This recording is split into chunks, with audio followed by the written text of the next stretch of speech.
آج میں آپ کو حضرت امام مالک رحمۃ اللہ علیہ کے اور حضرت امام احمد بن حنبل رحمۃ اللہ علیہ کے حالات شریفہ کے بارے میں بتاتا ہوں کہ حضرت امام مالک رحمۃ اللہ علیہ کے حالات شریفہ اس قدر ہے کہ آپ اپنی والدہ صحابہ کے پیٹ میں 2 برس رہے اور سن 95 ہجری میں پیدا ہوئے اور 84 برس کی عمر شریف پا کر اس دنیا فانی کو چھوڑا۔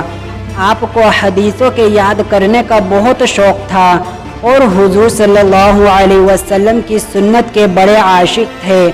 17 برس کی عمر میں حدیثوں کا یاد کرنا شروع کیا اور بے شمار حدیثوں کے آپ حافظ ہو گئے۔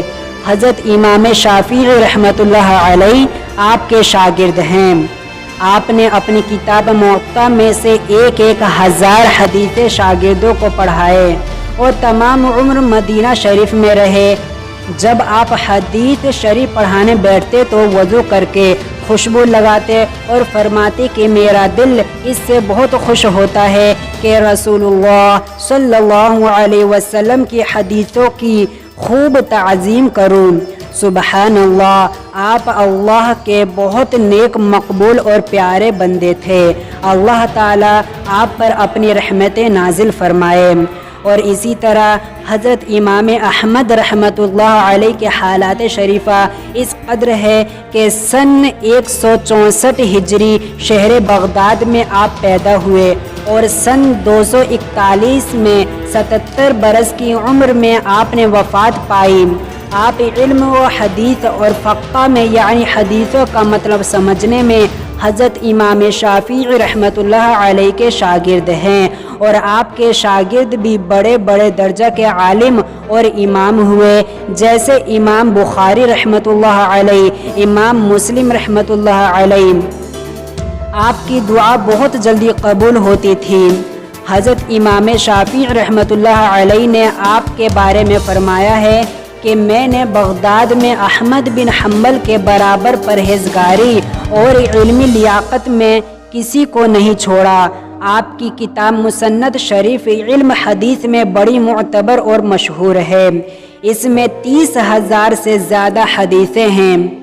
میں آپ کو ان کے ایک کرامت کے بارے میں بھی بتاتا ہوں کہ ایک حضرت فرماتے ہیں کہ کوفہ کے حاکم نے لوگوں کے ورغلانے سے آپ کو اپنی کچہری میں بلایا اور کہا کہ تم قرآن کو مخلوق کہہ دو۔ آپ نے جواب دیا کہ قرآن مجید اللہ تعالیٰ کا کلام ہے، میں اس کو مخلوق نہیں کہہ سکتا۔ یہ جواب سن کر حاکم نے آپ کے ہاتھ پاؤں بندھوا کر اوپر لٹکا دیا اور حکم دیا کہ اس کو کوڑے مارو۔ جب کوڑے لگنے لگے تو آپ کا کمر بند کھل گیا۔ اسی وقت غیب سے 2 ہاتھ ظاہر ہوئے اور کمر بند باندھ کر غائب ہو گئے۔ آپ کی یہ کرامت دیکھ کر حاکم کانپ گیا اور آپ کو چھوڑ دیا۔ جب آپ چھٹ کر آئے، لوگوں نے کہا کہ جن لوگوں نے آپ کو تکلیف دی ہے ان کے لیے بددعا کیجیے۔ جب آپ نے ایک جواب دیا کہ آپ نے فرمایا میں نے ان کو معاف کیا اس لیے کہ وہ مجھ کو غلطی پر سمجھتے تھے۔ اسی طرح میں آپ کو ایک اور کرامت بتاؤں کہ آپ کی وفات شریفہ جمعہ کے دن چاشت کے وقت بغداد میں ہوئی اور عصر کی نماز کے بعد آپ کو دفن کیا گیا۔ جب آپ کا جنازہ لے کر چلے تو 1000 پرندے آپ کی جدائی میں بے قرار ہو کر آپ کے جنازے پر اڑ اڑ کر گرتے تھے۔ یہ کرامت دیکھ کر 40,000 آدمی مسلمان ہو گئے۔ کتنے ہزار؟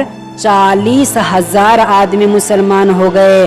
لکھا ہے کہ آپ کی وفات کے بعد کسی بزرگ نے آپ کو خواب میں دیکھا اور دریافت کیا کہ حضرت بتلائیے اللہ تعالیٰ کے یہاں کیسے گزرے؟ فرمایا میرے رب نے مجھ کو بخش دیا اور بزرگی کا تاج میرے سر پر رکھا اور مجھ سے فرمایا گیا اے احمد، یہ بزرگی کا تاج اس مسئلے کے بدولت تم کو دیا گیا ہے کہ تم نے ہمارے کلام کو مخلوق نہیں کہا تھا اور تکلیف برداشت کی تھی۔ اللہ کے راہ میں تکلیف برداشت کرنا بہت بڑا عمل ہے۔ اللہ اکبر اللہ اکبر۔ آپ بھی بڑے شان کے امام تھے، اللہ تعالیٰ آپ پر اپنی رحمتیں نازل فرمائیں۔ دعا کرو کہ اللہ تعالیٰ ان کی طفیل میں ہم سب کو بھی نیک عمل کرنے کی اور نیک راستے پر چلنے کی توفیق عطا فرمائیں، اور ہم سب کو علم حاصل کرنے کی توفیق عطا فرمائیں، آمین یا رب العالمین۔ والسلام علیکم ورحمۃ اللہ وبرکاتہ۔